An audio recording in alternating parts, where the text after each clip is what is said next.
पाटला तुझ्यासारखा भिकारी अवलाद गोपीचंद पडळकरची नाही. इथले एक 2-4 कॉन्ट्रॅक्टर होते. इथला एक पंचायत समितीतला कर्मचारी होता. त्यांनी हे सगळं गणित या इथल्या माझ्या आमदारांना सांगितलं. माझे आमदार बसून त्यांनी तो राजारामचा पोरगा त्याला फोन केला. त्याला फोन केल्यानंतर सांगितलं की असं असं एक वडार साहेबांची आत्महत्या झाली आहे आणि मग आपण काय करायचं. तो म्हणला गोपीचंद पडळकरचं नाव घ्या. हा म्हणला त्यांचं नाव मला घेता येणार नाही. तर तो म्हणला ठीक आहे, मी माझ्या ईश्वरपूरचा आहे, मी त्यांच्या घरनं फिल्डिंग लावतो. हा कोण म्हणतोय? राजारामचा पोरगा म्हणतोय. बर विषय काय आम्हाला माहितच नाही ना. तर राजारामच्या पोराला हे कळायला पाहिजे. 35 वर्ष तो आमदार आहे. एका आमदाराचं ज्युनियर इंजिनियरकडे काम काय असतं. एवढी जर ह्याला अक्कल नसेल तर ह्यानं महाराष्ट्र कसा चालवला. म्हणून मी नेहमी म्हणतो की हा बेअक्कल माणूस आहे, हा बिंडोक माणूस आहे. हा वारंवार दर 8 दिवसाला सिद्ध करतो की होय मी बिंडोक आहे. अरे आमदाराचं ज्युनियर इंजिनियरकडे काम काय. आमदार फंडाचं पत्र दिलं, कुणाला जातंय? जिल्हा नियोजनला.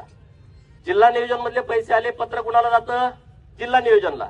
जिल्हा नियोजन कुणाला इकडे देईल? जिल्हा परिषदचं काम असेल पंचायत समितीला, सार्वजनिक बांधकाम विभागाचं काम असेल तर पीडब्ल्यूडीच्या एक्झिक्युटिव्हला. ते त्यांच्या खालच्या शाखा अभियंत्याला पाठवतील ना. हे अंदाजपत्रक तयार करा आणि तुम्ही पाठवून द्या.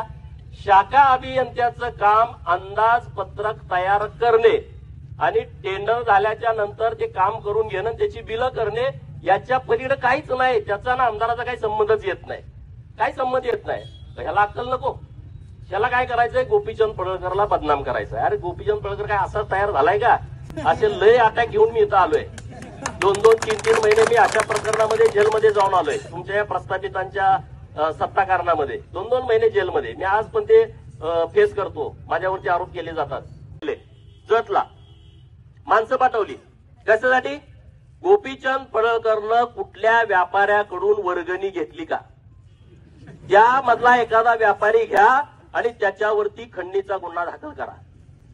अरे जयंत पाटला तुझ्यासारखा भिकारी अवलाद गोपीचंद पडळकरची नाही.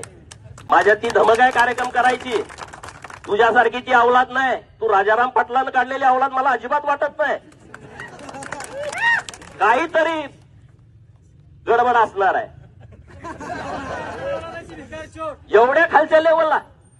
आता माझा दांडियाचा कार्यक्रम आहे गरबाचा. ये माणसं पाठव. डोळं तिपून जाते तुझं कार्यक्रम बघताना. ताज्या व नवनवीन बातम्या पाहण्यासाठी आजच आमच्या मुंबई न्यूज 24 चॅनलला सबस्क्राईब करा.